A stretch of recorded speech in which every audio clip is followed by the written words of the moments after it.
Padmini clinic ವಿಶೇಷ ಕಾರ್ಯಕ್ರಮಕ್ಕೆ ಮತ್ತೊಮ್ಮೆ ಸ್ವಾಗತ. ನಾನು ಈಗಾಗಲೇ ಹೇಳಿದಂತೆ ಕೆಲವು ಪತ್ರಗಳನ್ನ ಓದ್ತಕ್ಕಂಥ ಪ್ರಯತ್ನ ಮಾಡ್ತೀನಿ. ಕಾಲರ್ಸ್ ಕೂಡ ರೆಡಿ ಇದ್ದಾರೆ. ಅದಕ್ಕೂ ಮುನ್ನ ಒಂದು ಮುರಳೀಧರ್ ಸಕರಾಯಪಟ್ಟಣ ಕಡೂರು ಇವರು ಒಂದು ಪತ್ರವನ್ನು ಬರೆದಿದ್ದಾರೆ. ಒಂದು ಜನರಲ್ ಸಮಸ್ಯೆಯನ್ನು ಇಟ್ಟಿದ್ದಾರೆ. ನಾನು 50 ವರ್ಷ, ನನ್ನ ಹೆಂಡತಿಗೆ 40 ವರ್ಷ, ನನಗೆ 16 ವರ್ಷದ ಒಬ್ಬಳು ಮಗಳಿದ್ದಾಳೆ. ಇದರ ಜೊತೆಗೆ ನಮ್ಮದು ಅವಿಭಕ್ತ ಕುಟುಂಬ, ಅಕ್ಕನ ಮಕ್ಕಳು ತಂಗಿ ಮಕ್ಕಳನ್ನೆಲ್ಲರನ್ನೂ ವಿದ್ಯಾಭ್ಯಾಸಕ್ಕೆ ನಮ್ಮ ಮನೆಯಲ್ಲೇ ತಂದಿಟ್ಕೊಂಡಿದ್ದೀವಿ. ನಮ್ಮದು ಚಿಕ್ಕ ಮನೆ, ಎಲ್ಲರೂ ಒಟ್ಟಿಗೆ ಮಲಗಬೇಕಾದಂತಹ ಸಂದರ್ಭ ಇದೆ.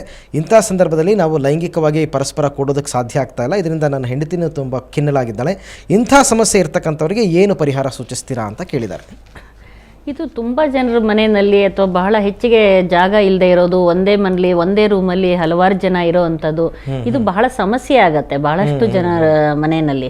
ಎಷ್ಟೋ ಸಲ ನನಗೆ ಒಂದು ಬಂದಿರೋ ಪೇಷಂಟ್ಸಲ್ಲಿ ಕೂಡ ಅವರು ನಮ್ಮ ಮನೇಲಿ ಇರೋದು ಒಂದೇ ರೂಮು, ಅದು ನಮ್ಮ ಅತ್ತೆ ಇಟ್ಕೊಂಡಿದ್ದಾರೆ, ನಾವು ಹಾಲಲ್ಲಿ ಬೇರೆಯವ್ರ ಜೊತೆ ಮಲ್ಕೊಳ್ಬೇಕು ಅಂತ 4 ವರ್ಷ ಅವರು ಸಂಭೋಗ ಕ್ರಿಯೆ ಮಾಡೋಕ್ಕಾಗಿರಲಿಲ್ಲ.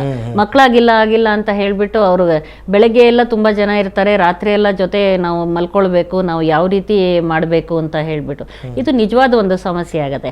ಆದ್ರೆ ಆದಷ್ಟು ಅವ್ರಿಗೆ ಏಕಾಂತ ಸಿಗತ್ತೆ, ಯಾರು ಮನೆಯಿಂದ ಎಲ್ಲ ಹೋಗಿರ್ತಾರೆ ಮಾಡಿರ್ತಾರೆ ಅಂತ ಸಮಯಗಳನ್ನ ಅವ್ರು ಉಪಯೋಗಿಸ್ಕೊಳ್ಬಹುದು. ಹಾಗೂ ಇದು ಸಾಧ್ಯವಾಗ್ಲಿಲ್ಲ ಅಂದ್ರೆ ಒಂದು ಯಾವಾಗಲಾದ್ರೂ ಸಮಯ ಮಾಡ್ಕೊಂಡು ಹೊರಗೆ ಹೋಗಕ್ ಸಾಧ್ಯವಾದಾಗಲಿ ಅಥವಾ ಬೇರೆ ಎಲ್ಲಾದ್ರೂ ಒಂದು ಮಧ್ಯದಲ್ಲಿ ಹೋಗುವಂಥದ್ದು ಹೇಗಾದ್ರೂ ಒಂದು ಅವಕಾಶ ಮಾಡ್ಕೊಳ್ಬೇಕಾಗತ್ತೆ. ಕೆಲವ್ರಿಗೆ ಅದು ಕಷ್ಟ ಆಗತ್ತೆ, ಹೊರಗಡೆ ಹೋಗ್ಬೇಕು ಅಥವಾ ದುಡ್ಡು ಖರ್ಚು ಮಾಡಬೇಕು ಅಥವಾ ಯಾವ್ದಾದ್ರು ಹೋಟೆಲ್ ಅಲ್ಲಿ ಇರ್ಬೇಕು, ಇದು ಮಾಡ್ಬೇಕಂದ್ರೂ ಕೂಡ ಹಾಗೆ ಎಷ್ಟು ಸಾಧ್ಯನೋ ಆ ರೀತಿ ಅವರೊಂದು ಏಕಾಂತ ಮಾಡ್ಕೊಳ್ಳೋದು. ಇಲ್ಲ ಅಂದ್ರೆ ಈ ರೀತಿ ಒಂಥರ ಖಿನ್ನತೆಗೆ ಸಮಸ್ಯೆ ಉಂಟಾಗುತ್ತೆ. ಇನ್ನು ಬೆಂಗಳೂರಿನಿಂದ ಕುಮಾರ್ ಅನ್ನೋರು ಕರೆ ಮಾಡಿದ್ದಾರೆ. ಕುಮಾರ್, ಹೇಳಿ, ಏನ್ ಸಮಸ್ಯೆ ಇದೆ ನಿಮಗೆ? ನಮಸ್ಕಾರ ಡಾಕ್ಟರ್. ನಮಸ್ಕಾರ, ಹೇಳಿ. ನಮಸ್ಕಾರ ಡಾಕ್ಟ್ರೆ. ನಮ್ಮ ಸಮಸ್ಯೆ ಏನಂದ್ರೆ ಈ ಹಾರ್ಮೋನಲ್ ಇಂಬ್ಯಾಲೆನ್ಸ್ ಅಂತ ಹೇಳ್ತಾರಲ್ಲ, ಅದ್ರ ಬಗ್ಗೆ ಸುಮಾರು ಜನಕ್ಕೆ ಡೀಟೇಲ್ ಆಗಿ ಗೊತ್ತಿಲ್ಲ. ಅದು ನಮಗೂ ಡೌಟ್. ಆದ್ರೆ ಅದ್ರ ಡೀಟೇಲ್ಸ್ ಸ್ವಲ್ಪ ತಿಳುವಳಿಕೆ ಆಗೋಂಗೆ ಎಲ್ಲ ಅದಕ್ಕೊಂದು ಪ್ರೋಗ್ರಾಮೇ ನೀವು ಕಂಡಕ್ಟ್ ಯಾಕೆ ಮಾಡಬಾರ್ದು? ಯಾಕಂದ್ರೆ ಕೆಲವರು ಹಾರ್ಮೋನಲ್ ಇಂಬ್ಯಾಲೆನ್ಸ್ ಬರೀ ಲೇಡೀಸ್ಗೆ ಬರುತ್ತಾ, ಆಮೇಲೆ ಇನ್ ಕೆಲವರು ಮಿಸ್ಅಂಡರ್ಸ್ಟ್ಯಾಂಡಿಂಗ್ ಇರೋದು ಜೆಂಟ್ಸ್ಗೆ ಏನಾದ್ರೂ ಬರುತ್ತಾ ಅಂದ್ಬಿಟ್ಟು, ಇಲ್ಲ ಅಂದ್ರೆ ಅದನ್ನ ಯಾವ ಏಜ್ ಅಲ್ಲಿ ಬರುತ್ತೆ, ಏನಾಗುತ್ತೆ ಅನ್ನೋದ್ರ ಬಗ್ಗೆ ಏನೂ ಗೊತ್ತಿಲ್ಲ ನಮ್ಗೆ. ಹಾರ್ಮೋನಲ್ ಇಂಬ್ಯಾಲೆನ್ಸ್ ಯಾವ ಏಜಲ್ಲಿ ಯಾರಿಗೆ ಬೇಕಾದ್ರೂ ಹೆಂಗಸರಿಗೂ ಬರ್ಬೋದು, ಗಂಡಸರಿಗೂ ಬರ್ಬೋದು. ಚಿಕ್ಕ ವಯಸ್ಸಿನಲ್ಲಿ ಗಂಡಸರಿಗೆ ಬಂದರೆ ಅವ್ರ ಬೆಳವಣಿಗೆಗೆ ತೊಂದರೆ ಆಗತ್ತೆ. ಇದು ಹದಿಹರಿಯಕ್ಕೆ ನಂತರ ಈಗ ಅವರಲ್ಲಿ ಪುರುಷರ ಹಾರ್ಮೋನುಗಳಲ್ಲಿ ಏರ್ಪೇರಾದಾಗ ಟೆಸ್ಟೋಸ್ಟಿರೋನ್ ಏರ್ಪೇರ್ ಆಗಬಹುದು ಅಥವಾ ಥೈರಾಯ್ಡ್ ತೊಂದರೆ ಆಗಿರ್ಬೋದು, ಪಿಟ್ಯುಟರಿ ಗ್ರಂಥಿಗಳಲ್ಲಿ ಮೆದುಳಲ್ಲಿರೋ ಪಿಟ್ಯುಟರಿ ಗ್ರಂಥಿಗಳಲ್ಲಿ ಉತ್ಪತ್ತಿಯಾಗೋ ಹಾರ್ಮೋನಿನ ಏರ್ಪೇರಾಗ್ಬೋದು. ಈ ಥರ ಹಾರ್ಮೋನುಗಳು ಏರ್ಪೇರ್ ಪುರುಷರಲ್ಲಿ ಆದಾಗ ಅವರಲ್ಲಿ ಬೆಳವಣಿಗೆ ಆಗೋದು, ಲೈಂಗಿಕ ಸಂಪರ್ಕ ಮಾಡೋದಕ್ಕೆ ತೊಂದರೆ ಆಗೋದು, ಮತ್ತು ಗರ್ಭಧಾರಣೆ ಆಗೋದಕ್ಕೆ, ವೀರ್ಯಾಣುಗಳು ಉತ್ಪತ್ತಿ ತೊಂದರೆ ಆಗೋದಕ್ಕೆ ಇದರೊಳಗೆ ಕೂಡ ಅವ್ರಿಗೂ ಕೂಡ ಆಗುವಂಥ ಸಾಧ್ಯತೆ ಇರುತ್ತೆ. ಹಾಗೆಯೇ ಸ್ತ್ರೀಯರಲ್ಲಿ ಹಾರ್ಮೋನುಗಳು ಏರ್ಪೇರಾದಾಗ ಅವರಲ್ಲಿ ಅಂಡಾಣು ಬಿಡುಗಡೆ ತೊಂದರೆ ಅಥವಾ ಮುಟ್ಟಿನ ತೊಂದರೆ, ಬಂಜೆತನದ ತೊಂದರೆ, ದೇಹದ ತೂಕ ಹೆಚ್ಚು ಕಡಿಮೆ ಆಗುವಂಥ ತೊಂದರೆ, ಈ ರೀತಿಯಾಗಿ ಬೇರೆ ಬೇರೆ ಯಾವ ಹಾರ್ಮೋನಿನ ತೊಂದರೆ ಇದೆಯೋ ಅದರ ಪ್ರಕಾರ ಅವರಿಗೆ ದೇಹದಲ್ಲಿ ಕೂಡ ಕೆಲವು ಚಿಹ್ನೆಗಳು ಕಾಣಿಸ್ಕೊಳ್ಳುತ್ತೆ. ಅದನ್ನು ಆ ಸಂದರ್ಭಗಳಿಗೆ ತಕ್ಕನಾಗಿ ನಾವು ಕೆಲವು ಪರೀಕ್ಷೆ ಮಾಡಿ ಚಿಕಿತ್ಸೆ ಕೊಡಬೇಕಾಗುತ್ತೆ. ಅಂದ್ರೆ ಈ ಹಾರ್ಮೋನಲ್ ಇಂಬ್ಯಾಲೆನ್ಸ್ ಅಂತಕ್ಕಂಥದ್ದು ಬರೀ ಲೈಂಗಿಕ ಸಮಸ್ಯೆಗೆ ಮಾತ್ರ ಅಲ್ಲ, ಜನರಲ್ ಆಗಿ ಕೂಡ ಕಾಣಿಸ್ಕೊಳ್ತಕ್ಕಂಥ ಸಾಧ್ಯತೆ ಬೇರೆ ಬೇರೆ ದೇಹದಲ್ಲಿ ತಲೆಯಿಂದ ಮಿದುಳಿನಿಂದ ಹಿಡಿದು ಕೆಳಗಡೆ ಕಿಬ್ಬೊಟ್ಟೆ ತನಕ ಬೇರೆ ಬೇರೆ ಗ್ರಂಥಿಗಳಿದೆ. ಇದನ್ನ ನಾವು ಎಂಡೋಕ್ರೈನ್ ಗ್ಲ್ಯಾಂಡ್ಸ್ ಅಂತ ಹೇಳ್ತೀವಿ. ಈ ಗ್ರಂಥಿಗಳು ಸಣ್ಣ ಪ್ರಮಾಣದಲ್ಲಿ ಒಂದು ಸ್ರವಿಕೆಗಳನ್ನ ಮಾಡುತ್ತೆ. ಅದು ದೇಹದ ಕೆಲಸ ಕಾರ್ಯಗಳಿಗೆ, ಚಟುವಟಿಕೆಗಳಿಗೆ ಬಹಳ ಮುಖ್ಯ. ಮಿದುಳಿನಲ್ಲಿ ಹೈಪೋಥಾಲಮಸ್ ಪಿಟ್ಯುಟರಿ ಗ್ರಂಥಿ ಇರ್ಬೋದು, ಕುತ್ತಿಗೆನಲ್ಲಿ ಗಂಟ್ಲತ್ರ ಇರುವಂಥ ಥೈರಾಯ್ಡ್ ಹಾರ್ಮೋನ್ ಇರ್ಬೋದು, ಅಥವಾ ಇದರೊಳಗೆ ಅಡ್ರಿನಲ್ ಗ್ಲ್ಯಾಂಡ್ ಕಿಡ್ನಿ ಮೇಲಿರುವಂಥ ಅಡ್ರಿನಲ್ ಗ್ರಂಥಿ ಇರ್ಬೋದು, ಅಥವಾ ಇದು ಓವರೀಸ್ ಅಂಡಾಶಯ ಅಥವಾ ಬೀಜಗಳದು ವೃಷಣಗಳು, ಇದೆಲ್ಲ ಹಾರ್ಮೋನುಗಳನ್ನು ಉತ್ಪತ್ತಿ ಮಾಡುವಂಥ ಜಾಗಗಳು. ಯಾವುದರಿಂದ ಯಾವ ಹಾರ್ಮೋನ್ ತೊಂದರೆ ಆಗಿರತ್ತೋ ಅದ್ರ ಪ್ರಕಾರ ಅವ್ರಿಗೆ ತೊಂದರೆಗಳು ಬರುತ್ತೆ. ಪುರುಷರು ಮತ್ತೆ ಸ್ತ್ರೀಯರಲ್ಲಿ ಯಾರಲ್ಲಿ ಬೇಕಾದ್ರೂ ಬರ್ಬೋದು, ಯಾವ ವಯಸ್ಸಿನಲ್ಲಿ ಬೇಕಾದ್ರೂ ಬರ್ಬೋದು. ಓಕೆ, ಇನ್ನು ಬೆಂಗಳೂರಿನಿಂದ ರಾಜೇಶ್ ಅವರು ಕರೆ ಮಾಡಿದ್ದಾರೆ. ರಾಜೇಶ್, ಹೇಳಿ, ಏನ್ ಸಮಸ್ಯೆ ಇದೆ? ಹೇಳಿ ರಾಜೇಶ್. ಹಲೋ, ಹೇಳಿ.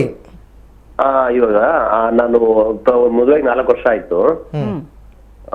4 ವರ್ಷ ಆದ್ಮೇಲೂ ನಮ್ಗೆ ಮಗು ಆಯ್ತು, ಹೆಣ್ಮಗು. ಸರಿ.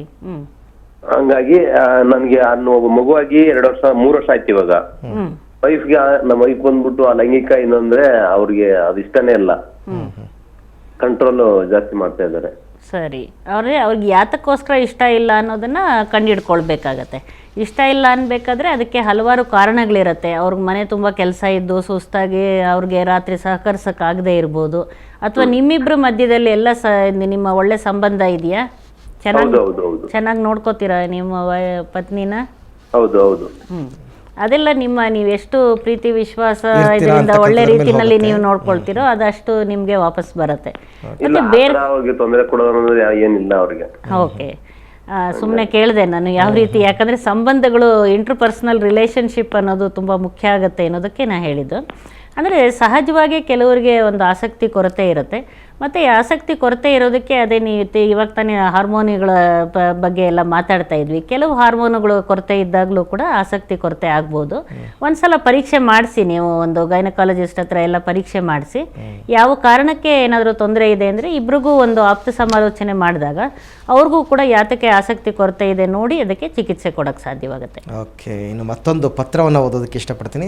ಮೈಸೂರಿನಿಂದ ಬರೆದಿದ್ದಾರೆ. ಹೆಸರು ಬೇಡ, ಗಂಡಸು, 30 ವರ್ಷ. ನಾನು ದೈಹಿಕವಾಗಿ ತುಂಬ ತೆಳ್ಳಗಿದ್ದೀನಿ.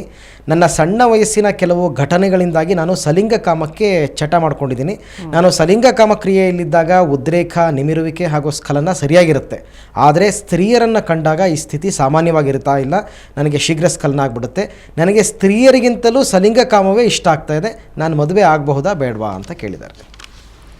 ಈಗ ಸಲಿಂಗ ಸಂಬಂಧ ಇದೆ ಅನ್ನೋದಕ್ಕೋಸ್ಕರವಾಗಿ ಅವರು ಸಲಿಂಗ ಆಕರ್ಷಣೆ ಇರೋರು ಅಂತ ಹೇಳೋಕ್ಕಾಗಲ್ಲ. ಕೆಲವರಿಗೆ ಕೆಲವು ಸಂದರ್ಭಗಳಲ್ಲಿ ಯಾವುದೋ ಒಂದು ಕಾರಣಾಂತರಗಳಿಂದ ಅವ್ರ ಆ ಥರ ಒಂದು ಸಂಪರ್ಕ, ಇದೊಂದು ಸಲಿಂಗ ಸಂಪರ್ಕದ ಅವರೊಂದು ಅನುಭವ ಅಷ್ಟೇನೆ. ಅವ್ರು ನಿಜವಾದ ರೀತಿಯಲ್ಲಿ ಈಗ ಹೋಮೋಸೆಕ್ಷುವಲ್ಸ್ ಅನ್ನೋ ಥರ ಇರೋದಿಲ್ಲ.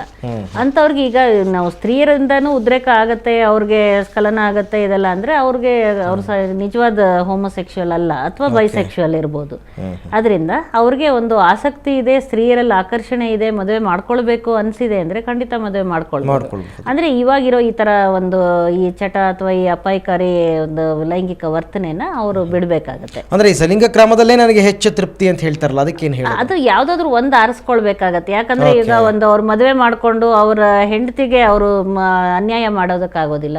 ಬೇರೆ ರೀತಿ ಸಂಪರ್ಕ ಇಟ್ಕೊಳ್ಳೋದು, ಅವಾಗ ಅವ್ರ ವೈಫ್ಗೆ ಅನ್ಯಾಯ ಮಾಡ್ದಂಗಾಗುತ್ತೆ. ಅದರಿಂದ ದೂರ ಆಗಿ ಅದಕ್ಕೂ ಕೂಡ ಒಂದು ಆಪ್ತ ಸಮಾಲೋಚನೆ ಮಾಡಿಸ್ಕೊಂಡು ಆದಷ್ಟು ಅದರಿಂದ ದೂರ ಆಗಿ ಸರಿಯಾದ ರೀತಿ ಅವ್ರು ಮದುವೆ ಮಾಡ್ಕೊಂಡು ಸೆಟ್ಲ್ ಆಗಬೇಕು ಅಂದರೆ. ಓಕೆ ವೈದ್ಯರೇ, ಸಾಕಷ್ಟು ಜನಗಳ ಸಮಸ್ಯೆಗೆ ಪರಿಹಾರ ಕೊಟ್ಟಿದ್ದೀರಾ, ಧನ್ಯವಾದಗಳು ತಮಗೆ. ಹಾಗೆಯೇ ವೀಕ್ಷಕರೇ, ಖಂಡಿತ ಭ್ರಮ ನಿರಸನ ಆಗ್ತಕ್ಕಂಥದ್ದು ಬೇಡ, ನಿರಾಸೆ ಆಗ್ತಕ್ಕಂಥದ್ದು ಬೇಡ. ಯಾರ್ಯಾರಿಗೆ ಕಾಲ್ ಸಿಕ್ಕಿಲ್ಲ ಖಂಡಿತವಾಗಿ ಮುಂದಿನ ವಾರ ಕರೆ ಮಾಡಿ. ರಾತ್ರಿ 11ರಿಂದ 12 ಗಂಟೆ ತನಕ ಖಂಡಿತವಾಗಿ ಮುಂದಿನ ವಾರ ನಿಮ್ಮ ಕರೆಗಳಿಗೆ ನಾವು ಉತ್ತರವನ್ನು ಕೊಡ್ತೀವಿ, ನಿಮ್ಮ ಸಮಸ್ಯೆಗಳಿಗೆ ಪರಿಹಾರವನ್ನು ಕೊಡ್ತೀವಿ ಅನ್ನೋ ಭರವಸೆಯೊಂದಿಗೆ ಇವತ್ತಿನ ಈ ಕಾರ್ಯಕ್ರಮ ಮುಗಿಸ್ತಾ ಇದ್ದೀವಿ. ನಮಸ್ಕಾರ.